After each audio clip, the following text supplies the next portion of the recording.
people in rural areas specifically have grocery Stokvels, and there are general grocery Stokvel or meat Stokvels, and some people are part of both, and there are loan sharks. So these are two ways in which people can access credit in the rural areas. And the interest rate is between 30 to 50%.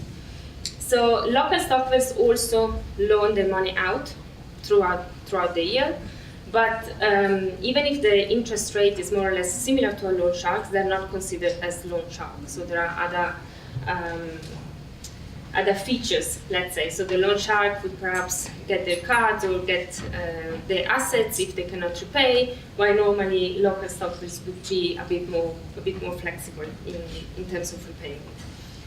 People talk about banks being expensive. So they mention the charges of keeping their money into a bank, and they talk about banks in terms of receiving payments, receiving remittances, and so on. And most of savings group members, they were actually having a bank account before them being part of a savings group. It's just that they didn't see the bank, and they still actually don't see the bank, as a place where to save their money. But at the same time, people say that they are scared actually of keeping large sums in their house. So they actually talk about their need to have a safe place to save. And they also talk about how difficult it is to save a loan, so in terms of committing themselves to save regularly, and also about the fact that it is at times difficult to ask their neighbors for help. So this is partly because maybe neighbors are in a similar financial situations, but also because there could be some stigma about asking for help. People might be perceived as poor and so on, and clearly people don't want to be perceived in that way. So after having an idea of what people think it's important in their context, we then ask them to talk to us about why they decided to join savings groups. So we ask people that have been part of savings group here for 5 to 10 years. So clearly their ideas might be a bit different from when they initially joined. And some people say they were skeptical about joining a savings group because they've been victims of fraud or schemes before. So clearly there is some sort of experimentation. So some of them joined as a trial. And in joining as a trial, social networks are very important, and peer pressure. So there might be someone in the community who is very excited about savings groups. They've seen it work in another communities. They come in with the idea, and then they start asking their neighbors, their friends to join.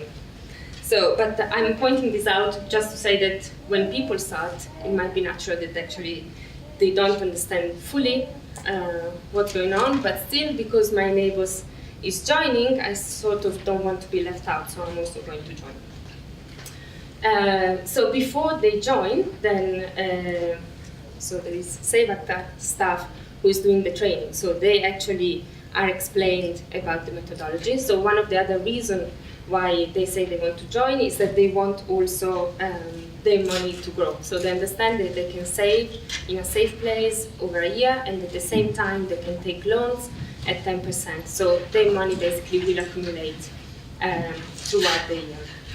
Being together also is a big motivation for them to save, so they see that as a big plus. And also people talk about a sense of ownership. So I had some respondents who talked about a microfinance institution that was in town, and that they used to take loans from them. And then they would say that whenever they have to repay the loan, they're basically working for the microfinance institution, because that interest that they are paying goes to the microfinance institution.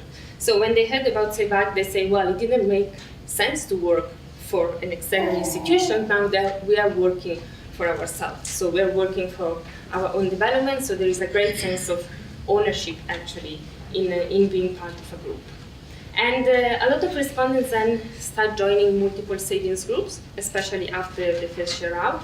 So people also talk about their ability to then juggle money in between groups. So after understanding why people join a group, we wanted to understand whether they're actually using these services. One thing is accessing a service, and another thing is actually using that service. So we might have lots of people joining or opening a bank account and so on, and then we see they're not using it. So we wanted to understand whether these people use it and why they're actually using it. So people said that before they didn't use to save because they simply didn't know how to save and they didn't have a place to save. So again, they didn't see other services, and especially the formal services, as a place for them to save. And also that they were afraid of loans, given also that in rural communities, mainly they would take loans from loan sharks. Again, as one of the reasons they wanted to join is that they keep using this service because they see their money actually growing. So especially after the first share out, when they see the benefits of being part of savings group, they would start increasing the level of their savings, and sometimes they would join multiple groups.